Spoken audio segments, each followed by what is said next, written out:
кечегелери, урматтуу замандаштар, урматтуу эр азаматтар, ар дайым башыңардан ак калпагыңар түшпөй, мамлекетибиздин намысын коргогон, эли журтубуздун намысын коргогон мыкты эр азаматтардан болгула.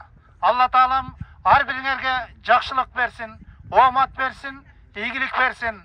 Мына ушуну уюштурган жалпы ушул Өзгөн районундагы эр азаматтарга, ага эжекелерге биз Өзгөн мамлекеттик тарыхый маданий музей коргоонун жетекчилигинин атынан терең ыраазычылык билдиребиз.